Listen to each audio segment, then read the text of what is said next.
qui est intéressant, c'est qu'on voit l'intégralité du projet. Parce que le projet, c'est plus qu'un centre aquatique. C'est aussi des espaces extérieurs, avec beaucoup de nature, mais on en parlera. Et le franchissement, qui est un grand ouvrage, qu'on voit également aussi ici, on détaillera, et qui permet de connecter le Stade de France au nouveau quartier dans lequel s'intègre le centre aquatique. L'idée, c'était d'avoir un bâtiment compact pour pouvoir laisser la nature en pleine terre autour. Et donc, on a superposé un certain nombre d'éléments et on se sert de ce socle comme d'un grand espace public. Donc en fait, on se retrouve avec, on voit, il y a un parvis qui va tourner autour de la grande halle olympique, qui est en bois. Et c'est vraiment, on va dire, l'image du projet qu'on voit quand on passe sur les autoroutes. C'est l'icône. Et c'est posé sur ce socle qui est un élément urbain pour les piétons, les vélos, qui est au même niveau que le parvis du Stade de France. Donc c'est un peu comme si le parvis du Stade de France venait comme ça autour du bâtiment. Et pour l'instant, les quartiers sont très séparés les uns des autres. Et on est quand même... Donc ici, c'est l'A1, donc si on vient de la Belgique pour arriver à Paris. Et ici, on a l'A86. Donc on a deux énormes autoroutes, on va dire, sur les côtés. Donc on est toujours sur quel est le bon équilibre entre l'échelle urbaine, donc vise les infrastructures, le Stade de France qui ont un côté monumental, et de l'autre côté, comment on inscrit une nouvelle entrée qui est l'entrée de l'équipement du quartier, de la ville et de la métropole, mais qui a une échelle beaucoup plus humaine.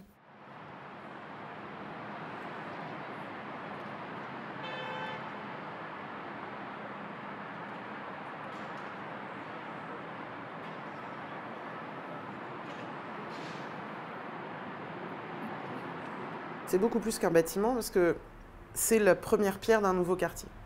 Et donc c'est vrai que dans l'ambition de Paris 2024, mais surtout de la métropole du Grand Paris, c'est que cet équipement initie la vie de tout le quartier qui était avant un campus tertiaire totalement fermé. Pour les Jeux Olympiques, donc on a la grande halle olympique et les gradins qui vont accueillir les spectateurs pour des compétitions de plongeon, de natation artistique et de water-polo. Mais au final, c'est beaucoup plus que juste une piscine de 50 mètres et un bassin de plongeon. On a conçu avec toute l'équipe une programmation spécifique qui mixe des bassins aquatiques et des espaces de sport à sec. Comme on a un très grand espace d'escalade bloc, on va avoir du paddle tennis, sur le parvis il y aura du foot à 5, il y a un restaurant.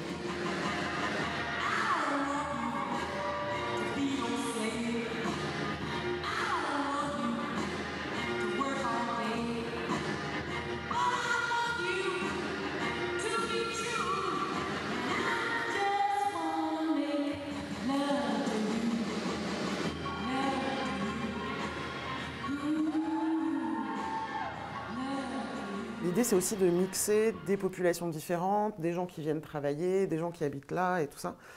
Donc, beaucoup d'ambition aussi programmatique à l'intérieur du bâtiment.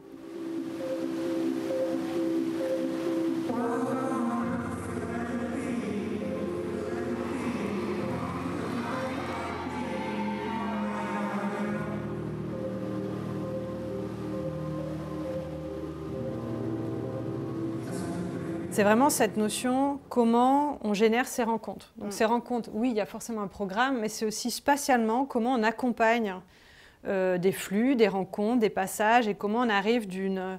Donc là, on le voit, c'est l'entrée du Stade de France. Donc on a ce grand franchissement qui fait 18 mètres de large, et plus on va progresser dans ce parcours, et plus on va avoir un escalier qui descend ici pour se raccorder avec le boulevard qui est en dessous. Ça va se diviser en deux avec un escalier qui va revenir dans une ruelle du nouveau quartier.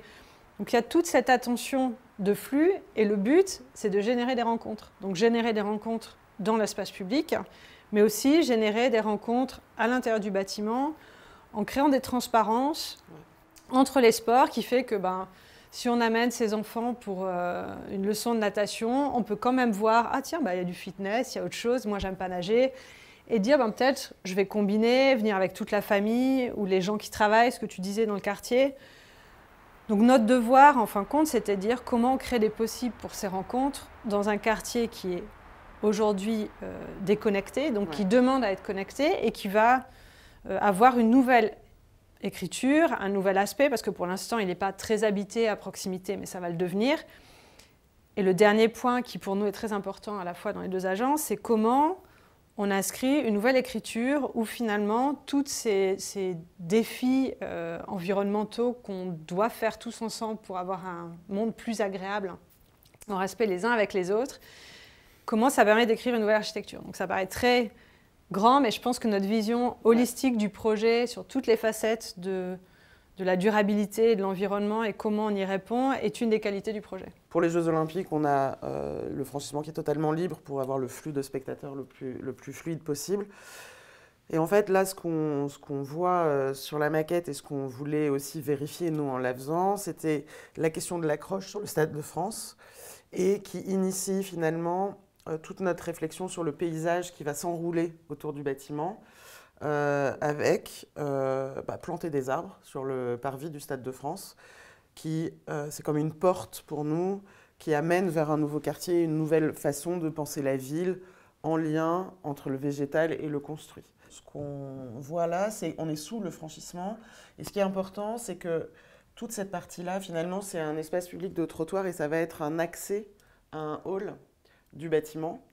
Donc on a comme ça ce grand espace public et on lit aussi très bien, je vais peut-être la tourner, c'est la coupe et tout le travail qui a été fait sur le choix des matériaux, leur design, parce que ce soit dans le centre aquatique ou dans le franchissement, notre idée c'était de dire essayons de ne pas rajouter trop de matériaux pour faire de l'architecture ou du design. Utilisons la structure pour donc déjà le bon matériau au bon endroit et surtout en essayant de n'utiliser le moins possible. Donc en fait, aujourd'hui, sur le franchissement, ce que vous voyez là, ce sont des poutres caissons très fines. Le tablier, c'est-à-dire le sol du franchissement, est lui aussi très fin. Il fait 60 cm pour porter sur 18 mètres. Et c'est exactement la même chose que ce qu'on a fait sur la toiture du bâtiment. On s'est tout de suite dit, il faut qu'on limite ce volume intérieur qui demande tant d'énergie pour la stabilité de l'air. Donc à plus petite échelle, on le voit, mais en gros, on a une toiture tendue des deux côtés, donc qui vient aller plus haut du côté des tribunes de chaque côté, et de l'autre côté, je ne sais pas si on arrive à voir, mais qui vient être haute pour les plongeons et après revenir en bas pour s'adapter, on va dire, à l'échelle humaine de la nouvelle ZAC. Et toute cette intelligence, on va dire, de la toiture, au-delà que la forme est dynamique et exceptionnellement belle, vu que c'est quand même une priorité pour nous, c'est de contraindre ce volume et aussi, avec la toiture tendue, d'utiliser presque pas de matériaux. Ces poutres, elles font 55 cm de haut. Donc il faut imaginer que c'est les mêmes poutres en bois que pour faire une maison. Sauf qu'elles vont porter sur 90 mètres et elles sont tous les mètres. Et donc on forme comme ça une nappe. Et ce qui est très beau dans le bâtiment, c'est que cette nappe, comme le disait Cécilia, elle s'adapte. Elle a une forme comme ça paramétrique avec des courbes et des contre-courbes. Donc on a vraiment une fluidité de toiture légère. On ne rajoute aucun matériau. L'acoustique est faite au-dessus, l'étanchéité aussi.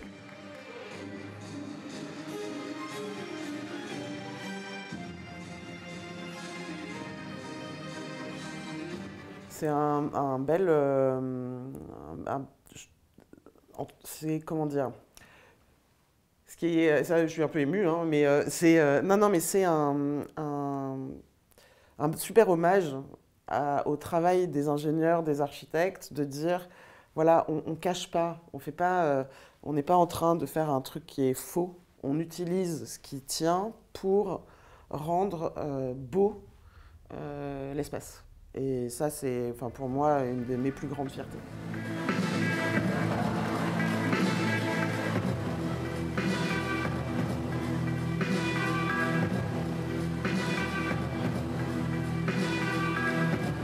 Il n'y a pas eu un moment où quelqu'un a lâché les bras et a dit non, c'est trop compliqué, on ne va pas y arriver. L'ambition du maître d'ouvrage et la nôtre, hein, de nos agences, c'est de construire le moins carboné possible. Donc on avait comme ça en tête le bois. Structurellement, c'était un matériau intéressant pour ce type de structure-là. Le bois, il crée la magie du lieu à l'intérieur, mais il est aussi visible à l'extérieur. Quand vous voulez laisser une structure totalement visible, ben, en fait, le bois, c'est magnifique. C'est chaleureux, ça sent bon, il y a tout de suite une ambiance quand on rentre. On a créé des lames de bois qui viennent unifier ce bâtiment et qui viennent créer des espaces ultra intéressants et à notre avis nécessaires d'entre-deux, où on est à la fois à l'extérieur, mais à la fois protégé de la pluie, vu qu'il y a un toit qui revient, protégé des fois du soleil suivant l'orientation.